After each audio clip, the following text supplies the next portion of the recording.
Thanks everyone for joining. Today is the first of three series we are going to be having around staking on Ethereum using distributed validator technology. And the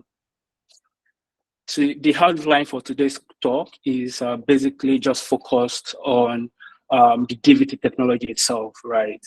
We first of all want to even introduce the technology and break it down and let us understand the why.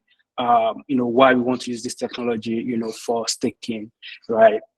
So we are going to first of all start with, the original, the staking as it is currently, without the DVT technology. And then we now talk about the challenges and the risk that is faced currently, staking in Ethereum. And then from there, we now introduce the, DVT as a solution, how it works, and then the architecture, of DVT. And then we'll not talk about the benefit and use cases. Our goal at the end of this is that by the time we are done, everybody, first of all, has a foundational knowledge of DVT technology. Right, so introduction. So my name is Dio. I've been building Web3 infrastructure for more than 8 years now. And I've helped a couple of successful blockchains build their entire infrastructures. Blockchains like Flow blockchain, Composable Finance, Polkadot, and some DVT network as well. And the reason why, why building all of this, one of the problems I see is that there is a very huge infrastructure challenge, when it comes to building decentralized applications. Just like in the Builders Connect, in the Builders Connect community, where we have a lot of builders building decentralized applications, there is not so much support for people building infrastructures in the Web3 space.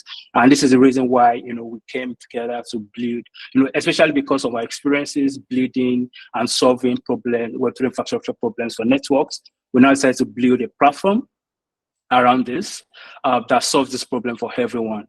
By the way, if you want to reach me, this is my handle on Twitter and Telegram. That's the easiest ways to reach me. But and then like I was saying, these challenges that people face in the Web3 space, the infrastructure challenges, is the reason why we decided to build BlockOps. So BlockOps is basically a platform that simplifies the Web3 infrastructure process and makes it extremely easy for anyone, whether you're a builder, whether you are even building your own blockchain from scratch. We abstract the entire infrastructure problem away for you, and you're able to get started building easily. And a couple of our major tools that we have here, products that we have here, is API service. So currently we have free API access to, or RPC access to Ethereum, Polkadot, Flow, Arbitrum, Optimism Base, and Hyperbridge. So if you're a developer building on any of these, please feel free to sign up on our platform to get the access key and use them. And then we also have the Mission Control. The Mission Control product is basically a tool that helps you deploy your blockchain nodes anywhere, whether it's a bare metal server or AWS or GCP or on your own, Atom server. You can use BlockOps to do this. And then we also have Telescope. Telescope is one of our new baby. It's a privacy-preserving observability tooling. It helps you gain insight into your node performance and operations, and then you are able to do all of this seamlessly. So yes, that's all about introduction. Before we get started, we like to do things in an actionable manner. So basically, we first of all want to outline the goal for this talk, so that, and then we also outline sort of the action items, right? So the entire reason why we're having this call, like I was saying initially, is that currently one of the problems that the Builders Connect is solving is bringing Africa to the world in terms of the Web3 space, right? And currently we have a lot of people building, awesome tooling. We have on board, we have a couple of people building we have Gabic building a lot of interesting applications, that are being used globally, right? But one of the things we also realize is that in the infrastructure builder space, there is not so much attention being paid to this space. Take, for example, there is literally no institutional staker, in the EMEA region. right? And these are some of the challenges we are looking to solve. So our approach to solving this problem is, first of all, educating. So we want to, first of all, educate everybody around, this space itself, the infrastructure space, right? The kind of problems that are there, so that, we can also start having ideas around solutions, right? And then also in terms of like the economics of things, right? Like, staking, it's a whole economics of the whole blockchain network itself. So one of the things we're also doing is, when we educate you, people or members can also start seeing opportunities and saying, okay, I want to be a solo staker. I can imagine that a couple of people have probably thought about being a solo staker before, but the barriers to entry is been hindering them, right? So part of the goal of this talk is also to let you see that you won't have that barrier anymore. So yeah, for today we are going to focus on educating. The second series is going to focus on actually teaching you and showing you how to be a solo staker. So this involves all the things you need to know around setting up blockchain nodes, right? Well, especially for Ethereum validator nodes. And then the last part will now be leveraging our talk today, the DVT, leveraging that and using and being a solo staker, and participating in the DVT cluster. All right. So in the course of this talk, I'll probably be talking about some lingos that I won't have the time to go through. So if peradventure there is anything, I think we already have an article about this, right? So you could, thanks for sharing that. You could read more about it. So yeah, staking on Ethereum. With a show of hands, how many people already understand what staking on Ethereum means, or what staking means generally, whether it's on any other platform or any other network?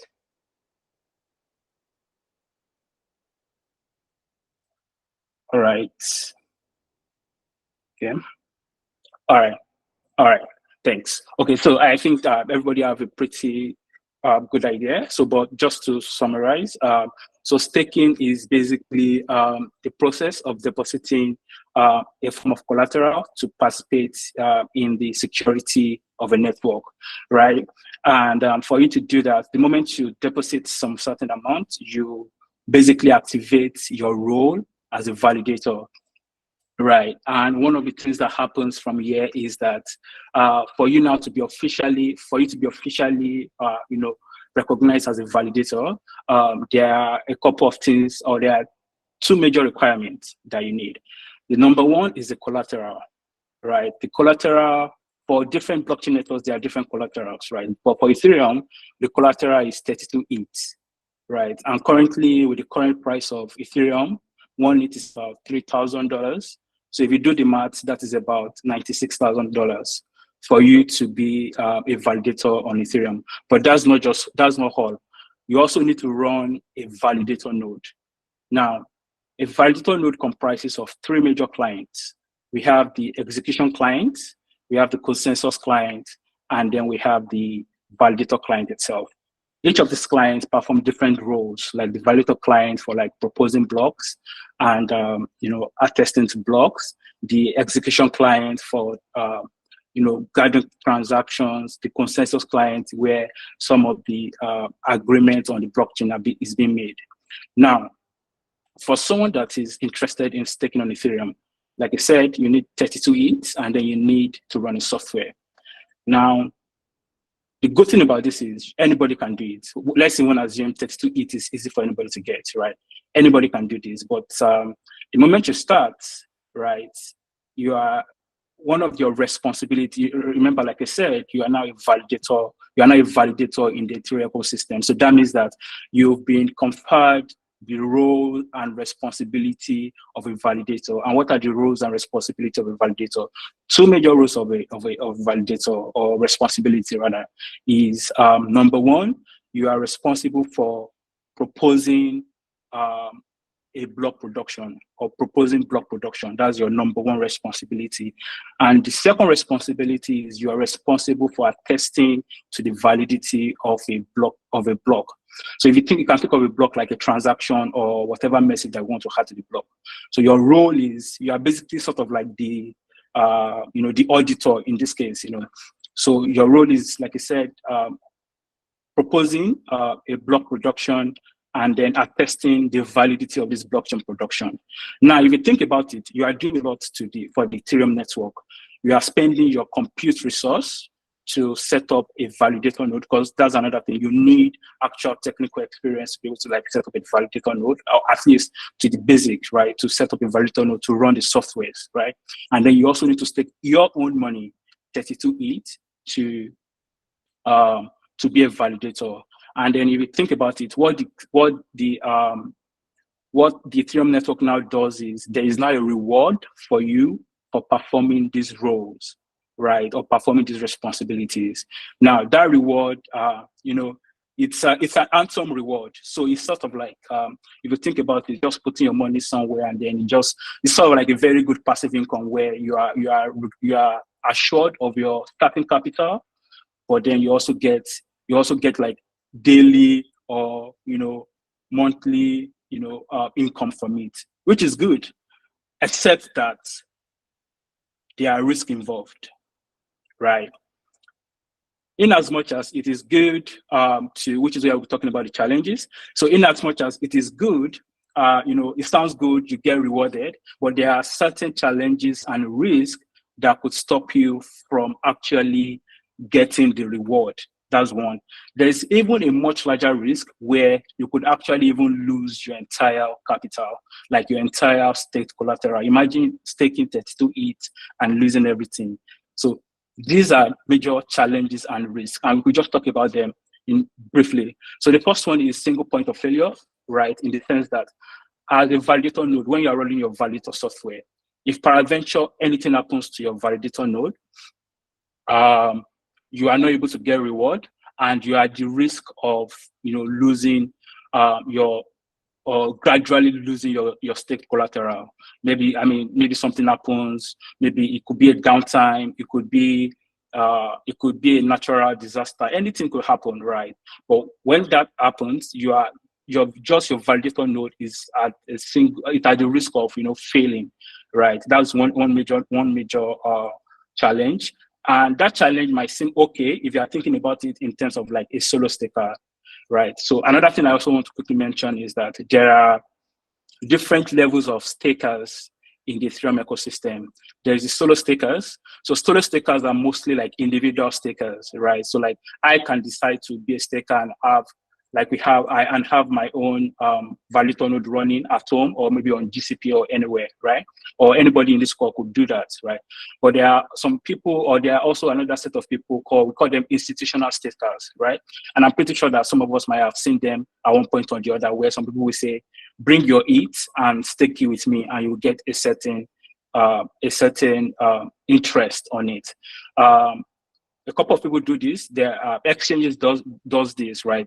Binance does this, Coinbase does this, where I think it's part of their earning features or earning products, where you could stake, you could bring your ETH instead of your ETH just sitting down there. You could stake your ETH with them, right? Now, what I want everybody to like conceptualize is, for institutions like that, they have hundreds and probably thousands of validator nodes running. Now, imagine that validator nodes, or those nodes, are running in one data center, probably in US, and there is an earthquake. What happens? Literally everything, all of their customers' ETH is gone like that, right? Because that is where their validator key is on. There are different other nuances to this, but like that is one major risk of single point of failure. The other risk is around the high bond requirements. Like we just said, 32 ETH is a lot. Whether we are Africans or for anybody, 32 is a lot of money for anybody across the world, right, to stake. And this is just one node. Most often than not, you want to run multiple nodes to be able to gain better rewards. So you realize that unlike other networks, the barrier to entry to stake on Ethereum is quite high. Right? That is why you barely see individuals running or staking on Ethereum. You mostly see institutions. Now, this now created a problem where, it's only the big guys that could contribute to the security of Ethereum, right? So, and that created, it's an actual problem where even Vitalik writes a lot of articles and even white papers about how we can decentralize the network even further, because currently we have this is sort of like the chart of the stake ETH that is owned by entities. Currently, one of the top exchanges holding like the more than 66% of all stake ETH is Coinbase and Binance. These two alone owns like almost more than half, or maybe 1 to 4 of them, right? They owns almost like more than half of the entire stake ETH, right? Now, if you now couple that with some institutional stakers like Lido. So Lido, for example, they run like a staking as a service. So like we said, everybody can, deposit their ETH for them and say, oh, you know what, stake this for me. So Lido has about 1 million users, right? And you can imagine Lido with 1 million users combining, forming some form of, some black, or some dark group with some major exchanges. They could take over the entire Ethereum network, right? So the idea is to decentralize the Ethereum network as much as possible in a way where almost everybody is able to run a validator node, and thereby providing much more security for the Ethereum network, right? So those are some of the challenges that we are facing right now with staking as it is, right? Distributed validator technology is literally a new thing that people are just trying to use to solve this problem. Now, what we are now going to do is, so how do we solve this problem? Now, so getting started. But before we get started into DVT itself, I just spent a lot of time talking about the challenges. Do we have questions, or do you have, or are we following through so far? Are we good?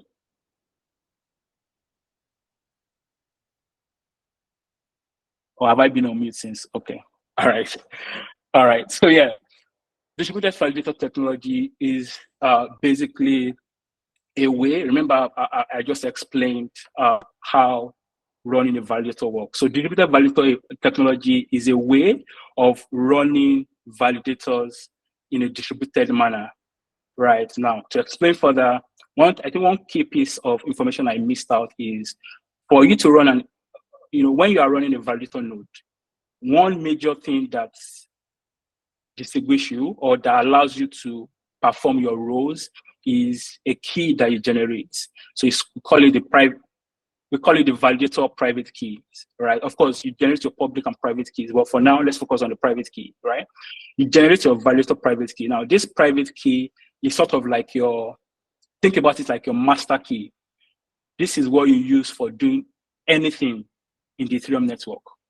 So for every validator node that you run, you have a validator private key. So now, distributed validator is now a way of distributing your validator keys in a way that is secure, but not just secure, but in a way that you could still use all those distributed keys, as one validator key. I know that's more confusing, but we'll get to it later. But basically, distributed validator technology is an approach to validator security that spreads out key management and signing responsibility across multiple parties, right? So this solves, the challenge that we talked about, the single point of failure. Because now what happens is that more than one person can have the key, can have the validator key, right? So that means that even if something happens to my node here, maybe another node is running in maybe Europe, I can know that the node is up, right? That is the whole idea of distributed validator technology in layman terms. Now, let's get deeper into this to understand how this works. But also actually understand this, I think I already tried to explain. For solo stakers, right, we most likely have one node. So you can already see the risk of single point of failure, right? However, before DVT, the way institutional stakers have been able to solve that challenge, or I won't say solve, the way they've been able to go around the challenge is they use something called like an active passive validator setup. For devs or DevOps, I think you can call it like a blue-green deployment kind of setup. So the idea is that just to keep your validator node redundant, you have a validator node that has your validator keys. This one is very active, right? But then You also have a passive one, right? Now, your passive node is just there to, for when you want to perform operations to avoid, losing your collateral, right? And I think I also forgot to talk about one major piece of information. Just to draw us back a little, remember, setting up your validator nodes, you get rewarded. Outside of the other challenges I talked about, you also have some other risk, which is around the slashing risk, the penalties, and the key theft. So just to reiterate, right, running validator nodes, you get rewarded quite all right, but there are two major risks that could stop you from actually getting the best out of being a validator in Ethereum. So the first one is sort of like a disincentives that has been coded or implemented into the consensus algorithm. So basically what happens is that in as much as everybody is coming together to validate the security of the network, there is incentive for you in terms of reward, but also as a stopgap to ensure that people don't actually try to game the system. Because if you think about it, humans, that's what human does, right? Human always try to game the system for their own self-interest. So in as much as there is incentive to give you some form of interest, in the success of the network, there is also disincentive, so that even if you think about it, or even if you try to do it, you are penalized for it. So two major disincentives are slashing and penalties. Slashing is the most severe form of disincentive. With slashing, you could lose up to half of your entire staked it, and then you are kicked out of the network. So you are never allowed, or your node identity at that particular time is never allowed to be a validator in the network again, right? And the thing about slashing is sometimes it's intentional. Some people are malicious, but most often than not, it's unintentional in the sense of people make mistakes while they are running validator nodes. Now, how do people make these mistakes? One major rule when you are running a validator node is that no one validator key should be replicated at any point, or should be double signing or performing, or two functions at the same time. So that means that as a validator node, you want to make sure that your validator key is only online or available to do one work at a time, right? So you don't have a situation where you are using one validator key, across several nodes. Because as far as the system is concerned, you are trying to be malicious and you are going to get penalized or slashed for that. So that is one major disincentive, and that's sort of like the largest, right? And for us to have an idea of how big this is, even big institutional, let me quickly get something for us. Big institutional takers or even exchanges, right? Like Coinbase have gotten slashed. I think there was a time Coinbase got slashed with about 100 ETH. Think about it, 100 ETH. 100 ETH is a shitload of money, and it just disappeared into their biz like that, right? So that is a major problem that everybody tries to avoid. So you want to avoid slashing. Another form of disincentive is penalties. So penalties is basically if, as a validator, that you have roles and responsibility, you are not able to perform your roles and responsibilities, right? There are different reasons why this could happen. This could happen because either because maybe your node is down, right? This is where, maintaining and managing your node comes in. So this could happen because your node is down, or maybe for some reason, maybe like your software is degraded and you are not able to quickly catch up to quickly validate and propose a block, right? Now, if you miss your responsibility, or if you miss your duties, you will lose the reward, and also you also miss some time. You also miss you lose your reward, and then some part of your, or some little portions of your stake it start getting reduced gradually. All right. So yeah, I just wanted to make that clarification. So now, institutional stakers and exchanges, as a form of fault tolerance setup, what they do is they have like an active passive validator node setup.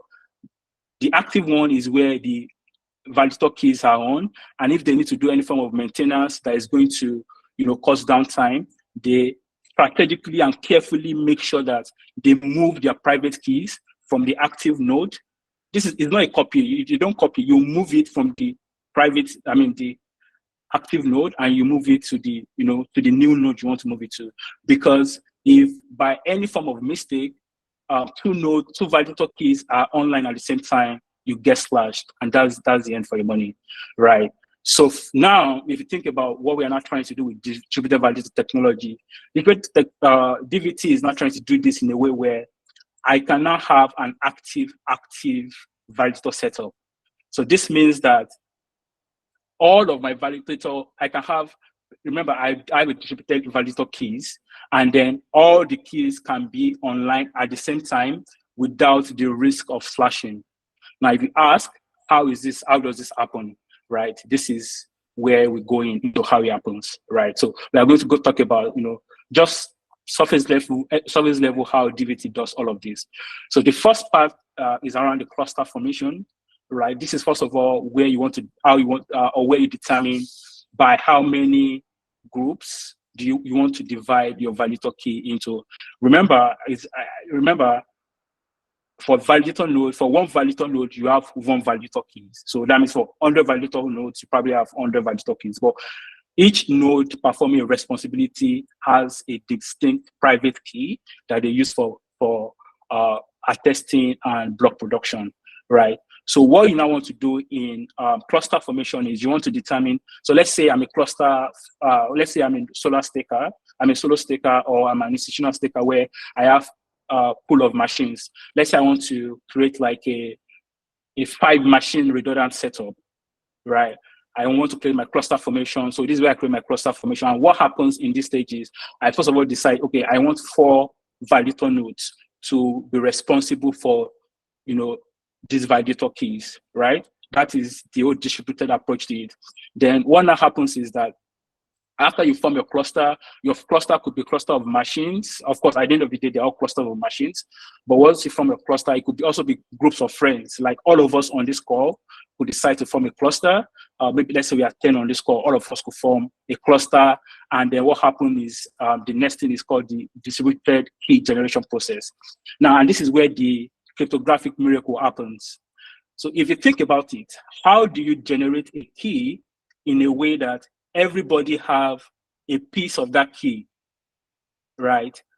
But at the end of the day, you can easily get all of those keys together. You can easily get everybody's pieces of that key together without talking to any one of them or without anybody interacting with each other, right? These are some of the things exactly similar to MPC, but we'll get there. So what DKG is trying to do, distributed key generation is trying to achieve, is it needs to be able to securely generate key in a non-trusting manner, securely non-trusting, and then also in a way where it's able to reconstruct these key generations. So let's say I split a key among, like I said, 10 people. I'm splitting it in a secure manner. I don't trust anybody, but also at any point, I could reconstruct all of those keys without talking to anybody, without even talking to any one of us, like individually, right? So now, DKG does this with a couple of algorithms, a cryptographic algorithms, right? We'll still get to that later as well. So it does this with 3 major cryptographic algorithms. Number one, like Amadi said, there is the MPC, secure multi-party computation. We'll also come to that as well. And then there is the Shamir secret sharing, right? And then Shamir secret sharing, multi-party computation, and then the threshold signatures. These are the 3 major cryptographic algorithms that the DKG process uses. So of course, then, it does this, the key generation, and then the signing process. So the signing process in the DVT is basically participants now, they all have their own key share now. Like everybody have a piece of the validator keys that's been split amongst all of us.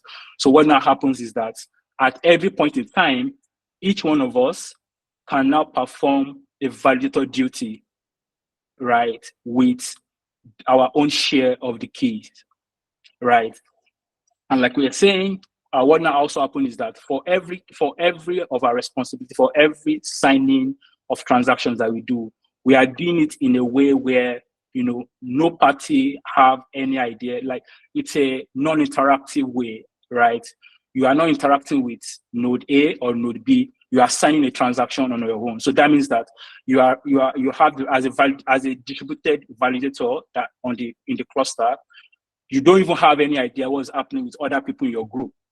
The only thing is that you are giving a key share. Remember, a key share is a portion of the validator key that has been shared amongst everybody, right? You only have your key share that is used for signing. And what happens is that for every epoch, right, you are given an assignment. Oh, look at this transaction. Is it valid or is it not valid? It is left for you to decide, okay, this is valid and this is not valid. So now imagine making those decisions without conniving with your groups. But at the same time, your group still needs to be able to make the decisions together as a group, right? That is where, you know, secure multi-party computation comes in. Is able to like get everybody's able to perform all these duties, you know, without, you know, linking communications to each other. And then at the end of the day, you know, once you have your key generation, once you have your key splitting, and then you have your signing process, right? The next thing is the consensus. So what happens here is each validator node is connected to a beacon node, right? Don't worry about that. Maybe in our next series, when we set up validator node, we'll talk about that. Each validator node is connected to a beacon node. The beacon node is the consensus client that we're talking about, right? You know, this is where the whole on-chain activity happens. Like, this is the main world, right? So now what happens is that in as much as we are 4 in the group, right, we need to be able to now decide or, you know, sign transaction and validate blocks together. So what now happens is that we still need to come together to reach consensus on, you know, to first of all decide together, you know, remember, like as I was saying, collectively that a block is valid, right? So, you know, we need to be able to do that. So the consensus algorithm that is being used is Byzantine fault tolerance. So it's an algorithm that basically, you know, helps or, you know, solve the problem where all these clusters are able to agree on the blocks to produce or the votes or attestation to make, you know, in a secure manner, right? At the end of the day, what now happens? Once a valid block has been successfully produced and you are performing your duties as you are supposed to, then you get rewarded, right? Like we said, you know, huge reward. You know, I mean, it's I won't say huge reward, but it's worthwhile, right? And the more you do it, it gets better over time, right? It's quite worthwhile. So, but then one of the great things about DVT is also that, you see, the way we come together, we could come together as a group or to form a cluster, a DVT cluster, right? So let's say 10 of us come together, we could split the collateral requirements to be a validator node amongst ourselves. So that means that I personally wouldn't need 32 ETH, right? That means I could provide like 3 ETH, and the next person provide 3 ETH or 3 point whatever ETH. Everybody provides 3 ETH, and at the end of the day, we all have, because our validator key is the one doing the work, right? So at the end of the day, we all have 32 ETH, which, you know, is one validator node, right?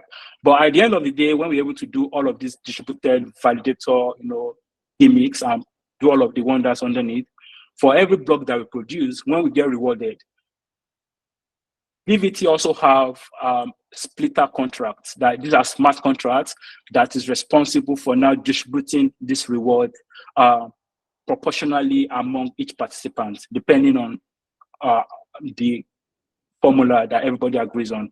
So let's say we decide let's say we when we are forming our clusters, we donated or contributed collateral equally. So that means that our reward distribution also needs to be equal. So there is I'll come back to that. So we do this equally, right? And then the splitter contract, so it's called splitter contract. So the splitter contract is now responsible for splitting the rewards, in proportion according to, whatever formula that we've decided on. One question here, when we say R31%, is it based on many DVT instances or the action? Oh, no, so based on the actual number of nodes, because, with Lido, for example, Lido also have pools of other node operators that's taking nodes with them, right? And they have like about 1 million in general, and these are like ranges of, some are solo stakers, some are solo stakers, some are node operators, some are even institutional stakers on their own. But all of them together, Lido, there are a lot of other people like Lido, Coinbase, Binance. These are all the people that forms the whole percentage, right? It's 66%, right? So yes. All right, so now, before we move on to the technical deep dive of DVT architecture, where we break down each of these components, before we go there, I just want to like do another sound check and vibe check. Is this good so far?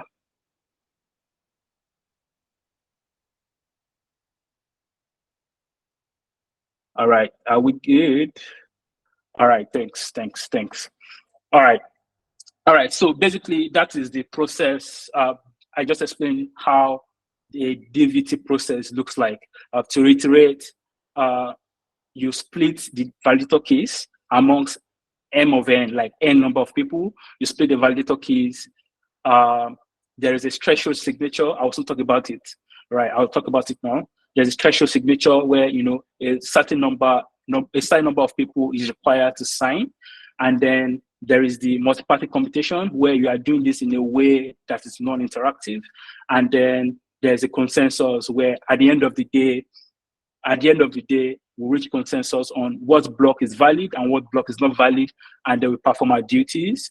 And then at the end of the day, we get rewarded for it. Now, how does this happen technically? The first thing that happens is the Shamir's secret sharing, right? This, is a cryptographic algorithm that, answers the question I asked initially, where how do we split a key in a way where we can reconstruct, right? Imagine breaking down or tearing a piece of paper, that's a silly analogy, but we need to split a key in a way where we can easily like reconstruct that key, without communicating or without each of these keys or each individuals holding these keys communicating with each other. So Shamir's secret sharing does this effectively. It utilizes an efficient secret sharing algorithm to distribute portions of the private key amongst the entire group, right? So if you see in our illustration here, we have a validator key. So we have like Alice, Bob, Jane, Doe.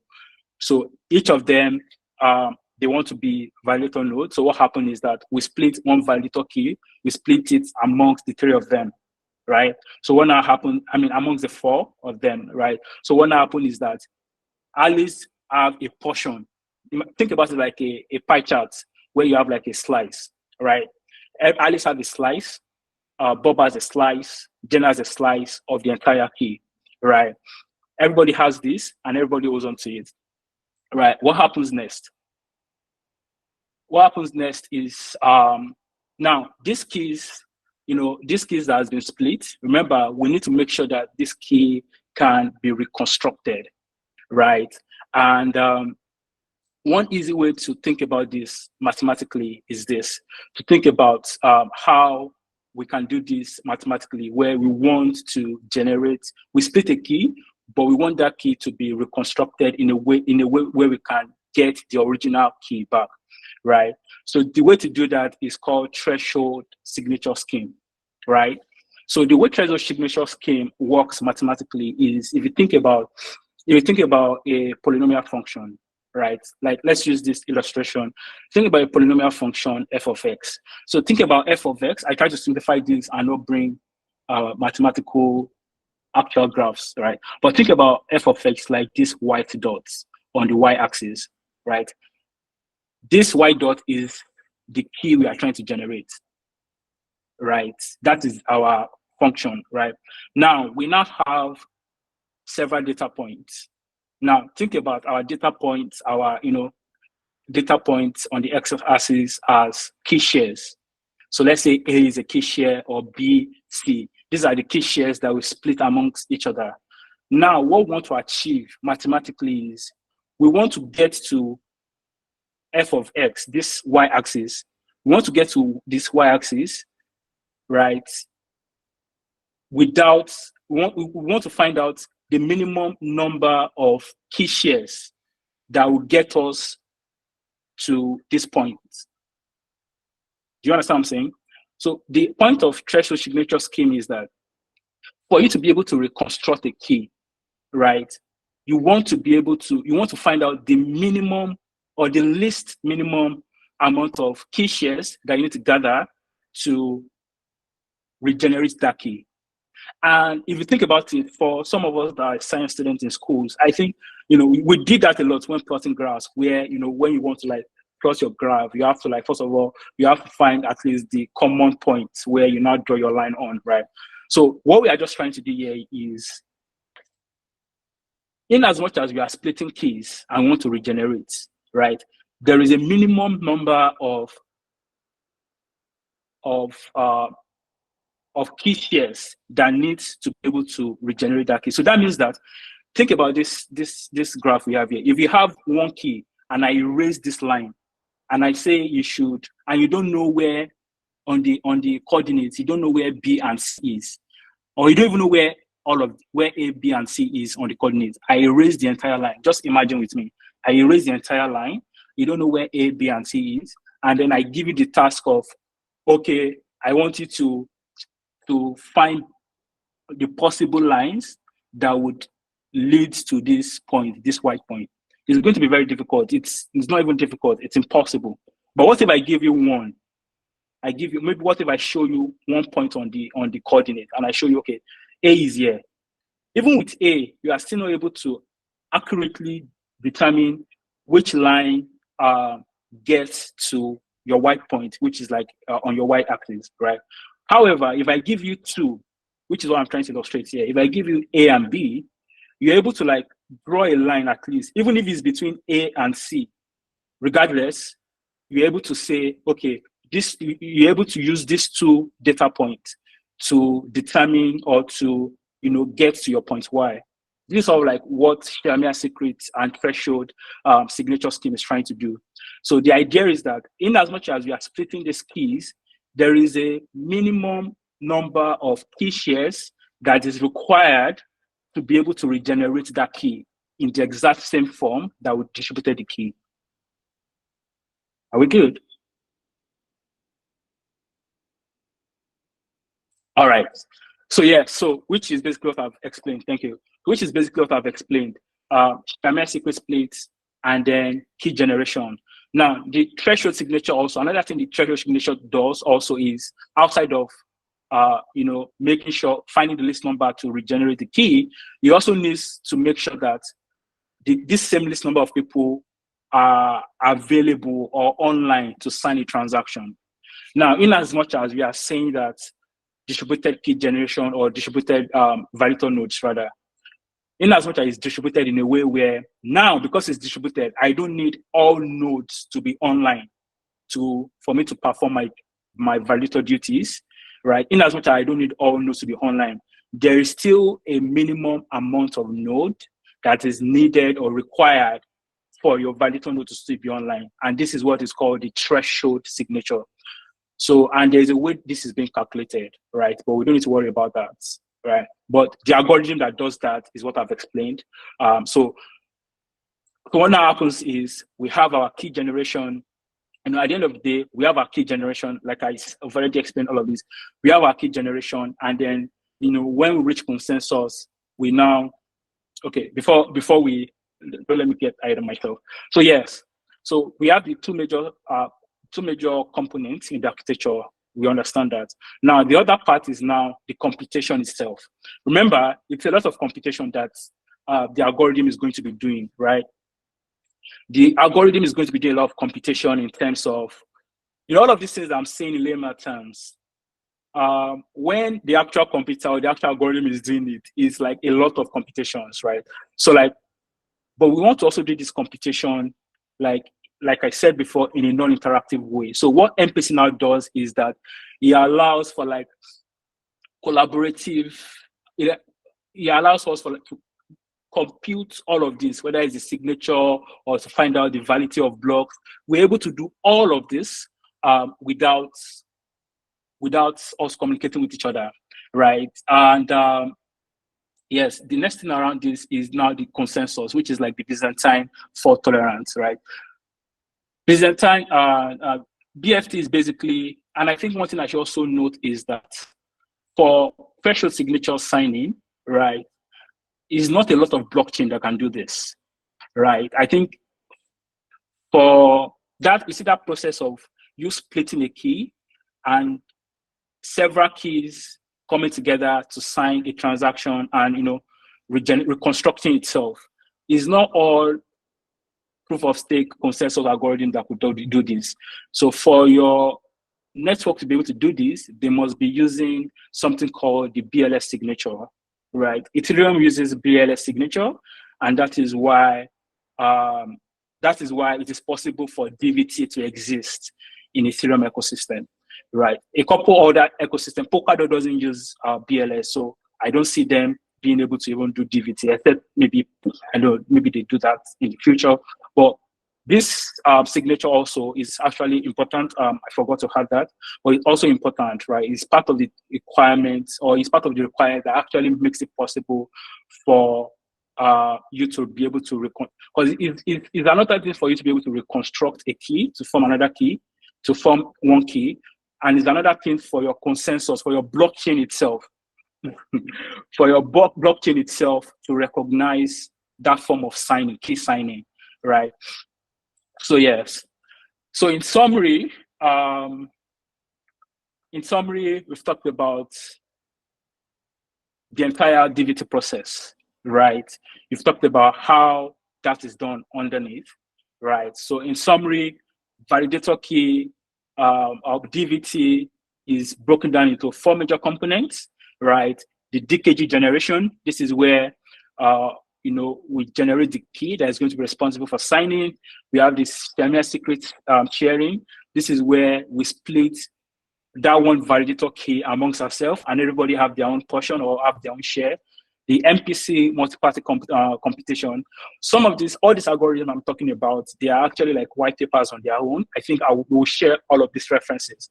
They are like white papers on their own. They are like algorithms that are being used in other places. So it's not something I can just talk about on this call, right?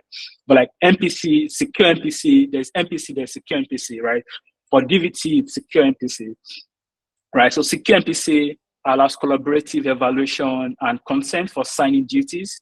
And then the Istanbul Byzantine fault tolerance, implements the consensus mechanism for selecting one entity to serve as a block proposer in the cluster. Does this make sense? Or was I yapping? All right. Let me get more consensus first. Okay. All right. So this is basically this is how DVT works. And if you understand all of this, right? Amadi, I didn't understand. Do you want to share more on that? Maybe in the chat, but we'll still come together where we'll talk about some of this. So now, if you understand all the things I've talked about right from the beginning of the challenges that we face in staking to how we can solve that challenge with distributed validator technology, you can now start seeing how we can benefit from this, either as a community or either as an individual. You can start seeing that, I can actually form a group amongst my friends and we could actually have our own validator node. And I don't even need the 32 ETH, for example, right? We could just, let's even say there is one rich person amongst us, but it doesn't have the capacity to be running nodes. We could have an agreement and say, okay, you know what, you stake the money, we'll run the nodes and maintain the nodes, but we just have a certain amount of reward from it, right? You can start seeing how the barrier to entry to staking on Ethereum is being broken down, because I don't want to waste time and go through all of these benefits, but I actually want us, because a good measure of whether you understand it is for you to be able to see opportunities, and not just even opportunities. A good way for you to know whether you understand the topic is for ideas for other solutions or other implementations to be coming to your head, right? And that's really our goal. But in summary, benefits of DVT is, especially for the larger Ethereum ecosystem. With DVT, we're able to achieve decentralization, right? True decentralization. Because remember, Ethereum is a decentralized network, but it's getting to a point where it's getting centralized, in which, if you think about it, Pareto principle, where 20% of the entire network of the stake, 20% of entities, whether it's group, they own 80% of the entire stakes of the entire ecosystem, right? And you see, it's a problem. And Ethereum itself is one major reason why DVT was introduced into Ethereum roadmap, after the whole Ethereum 3.0, right? So you can see that DVT itself is solving a larger problem for the Ethereum ecosystem. And then even for us, I personally see how this solves a problem for us, as solo stakers, as individuals, as Bridgers Connect, and even as Africans. Like I said, I think BlockUp is literally that I know of, is literally the only infrastructure provider in the space from Africa, right? And you're wondering why we are not doing this. And I realize that perhaps people think that I need to have like 32 ETH to be able to do this. But even though you need to have it, there are actually ways to go around it. And also, by the way, DVT is not just the way to go around the 32 ETH challenge. There are some protocols that are like EtherFi. EtherFi are also creating some form of clusters, but they are not using DVT. To the best of my knowledge.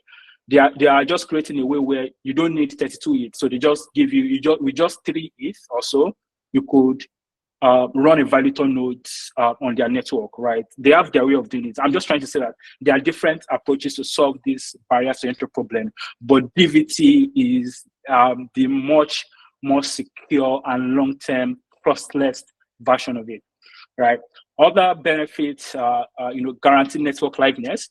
Network liveness, especially in terms of like maintaining a validator node. I think one thing I didn't talk enough about is the fact that outside of the risk of theft of your validator keys, or the risk of you making mistake that could lead to slashing, you actually need to spend considerable amount of time and technical know-how to maintain a validator software. And these are works that is being done by SREs or infrastructure engineers. So that means that it's not just enough that, and if you think about it, you just ask yourself that, what, like, I just want to make money. I'm a dev. I'm not interested in being a DevOps or being an SRE, right? So, but now you don't really need to worry about that, because you are going to, in your group, like your cluster is going to collectively guarantee the liveness. So that means you have minimum responsibility in terms of like maintaining your node. So that means that if your node goes down, you can still be assured that your validator node is still up, because the other people are still up, right? And it's very on rare cases that everybody or all the clusters itself will go down, right? So yes, the other benefit is minimal trust requirement, reducing risk, which we've literally talked about, enhancing diversity in terms of clients, data centers, locations, and regulations, which basically ties to what I talked about, where anybody from anywhere could now be part of the Ethereum validator network, right? And finally, what are the use cases? What are the actual use cases for DVT? Like I said, by now you probably have talked about some of these use cases yourself, but if you haven't, the number one is for solo stakers, which is our main point, which is why we are having this, right? Because we are hoping that by the end of this call, some people will show interest in being a solo staker in the Ethereum ecosystem, and then we can show you how to do that, right? So that means that you can solo stake in Ethereum ecosystem without needing 32 ETH. So you can find out, all we just have to do is, part of the things we are working on in BlockOps, right, which we are going to talk about at the end, is now creating DVT clusters, especially from Bleeders Connect, where just come and join. You see clusters. You can just skip existing clusters and say, okay, I want to join these clusters.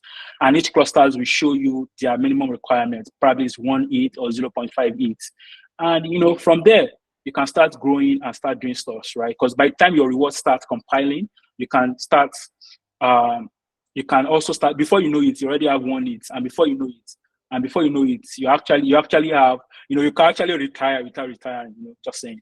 But yeah, these are some of the things that we are looking to do. We are actually looking to onboard everybody as a solo stakers. The only thing we are doing, and which is what our platform is doing, breaking down the barrier to do that. I'm being told my time is running out. So, and then the other use cases is staking as a service for other institutions like Lido. They also find DVT a very good use case, right? Because for them now, the risk of slashing is no more, because they can now have distributed all of their stakers or node operators can now be running DVTs, and they can now say bye to slashing, right? And then staking pools, and then inclusion, like I said, diversity and inclusion, right? Everybody, anyone can now join the Ethereum ecosystem. So yes, questions. I haven't been able to get one of the things out of this. So yes, questions. Let's share our thoughts as well. Perhaps there's some other things I missed and you'd like to talk about. I think this would be a good time for that as well. Yeah, I think there's one from Godtime. Again, the one just few 3 messages behind the latest on the chat. Godtime was saying what. Oh, okay. Do you want to also share more on that? Because I think I want this part to be collaborative, right? So yeah. All right. Godtime, are you on the spot? Hi, can you hear me? Good evening, everybody. Yeah. Yes, good evening. Yeah, so I was just looking for you to tie engine layer. You mentioned Lido, so I was like, okay, same thing. So engine layer is a staking platform. Why Square? They do LRT. That you can restake. You can stake on Square and then restake on engine layer like Ether5 too. So what's the connect between these guys and DVT, or what the differences? At the end of the day, everybody is trying to do it in a secure way, right? The connection is that all of these people, the old liquid staking and liquid restaking, these are all still fundamental staking, economics of the Ethereum network. But the idea now is, how do you do this while still securing your collateral and ensuring that you don't, because all of these people, even idly, all of them, they are already looking into using DVTs as their underlying, validator technology. Because at the end of the day, it doesn't matter if you're able to do all of this and half of your customers' funds is wiped off because of slashing. Do you understand? So DVT is just the technology. DVT doesn't matter. It doesn't care. Anybody can. And I think that at the end of the day, everybody is going to be using DVT. Whether it's liquid restaking or liquid restaking, because we are restaking stake it now. But anybody, at the end of the day, everybody will be able to use DVT, because the major problem that DVT solves is the centralization risk and 2 major risks. That's slashing risk. Slashing risk is a lot. Just think about you spending your 1 ETH. That is not like you borrowed your 32 ETH, $100,000. Imagine just because of 1/4 of a DevOps engineer, and you realize that 60% of it is gone because of a mistake. It's a very big problem. Like in the link I shared, if you want to see how big of a problem it is, check all institutions that have gotten slashed. Exactly. Check all institutions that have gotten slashed, and you see that they've lost a lot of money. So for each of these protocols, whether it's liquid staking or staking as a service, each of them needs to be able to do it in a way that is secure, so that even outside of being slashed, there is also the risk of attacks, cyber attacks, right? So if there is no risk of someone stealing a validator key anymore, because you usually have to steal 100 validator keys for you to, yeah, sure.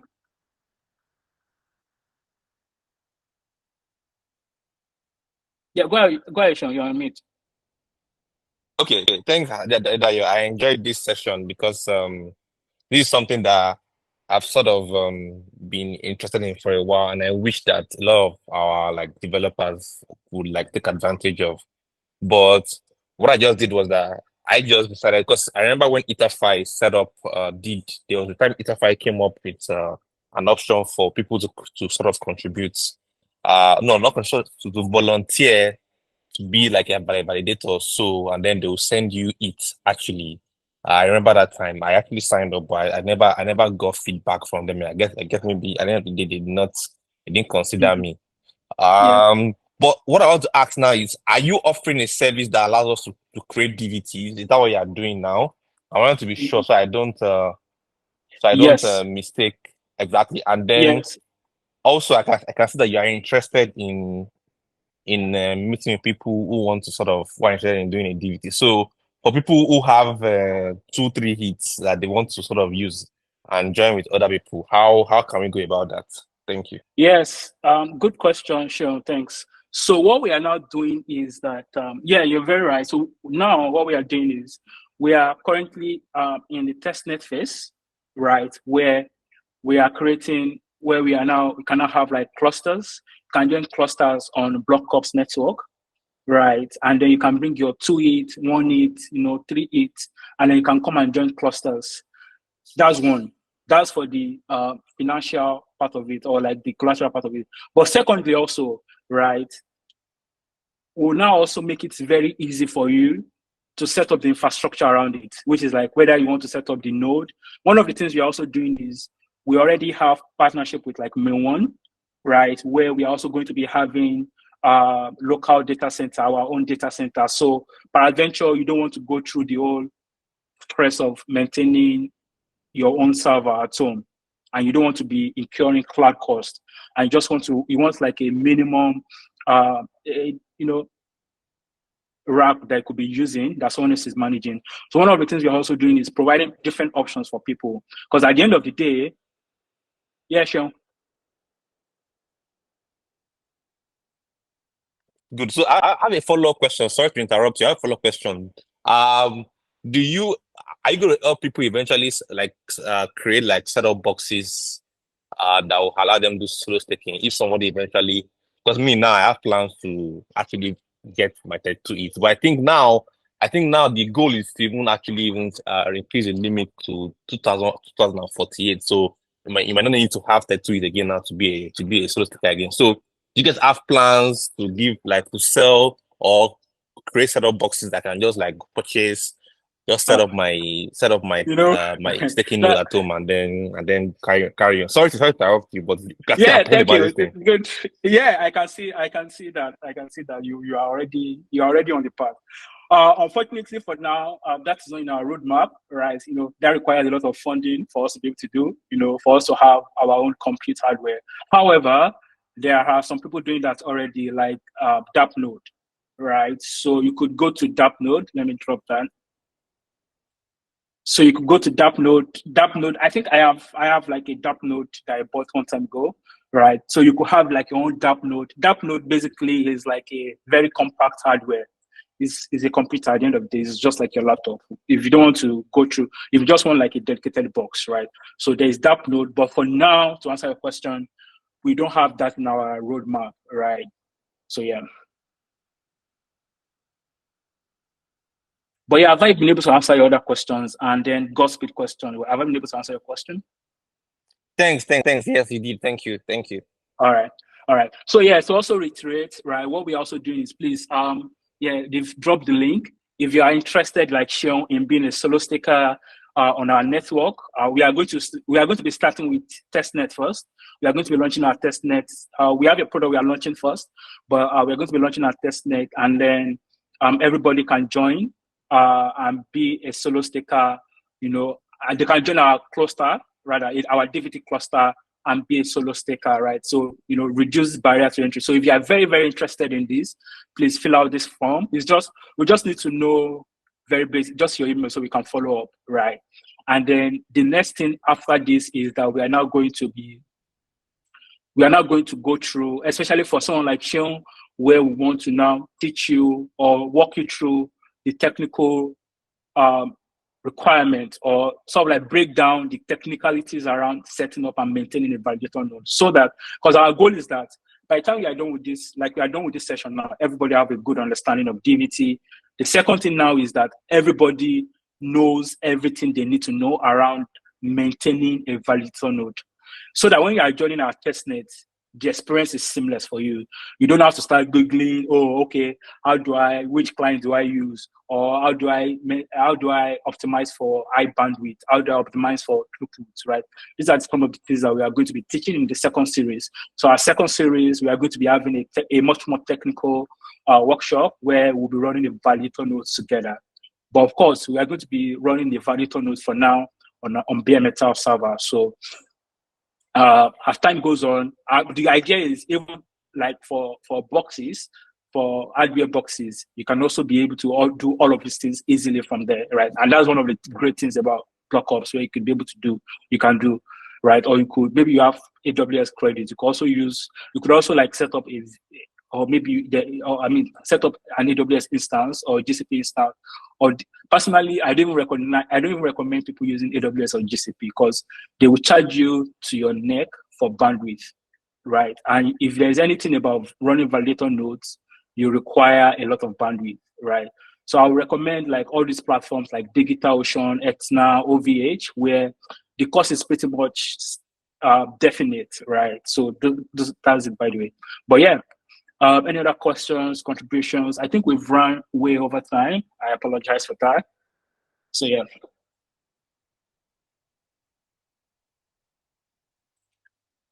All right. Also, for people that join without registering, please do well to also register so that we can reach out to you, because we want to believe that you are joining this call because you're interested, and they want to also make sure that we're able to help you either be a solo staker or be an infrastructure builder, right? So yes, thank you everyone.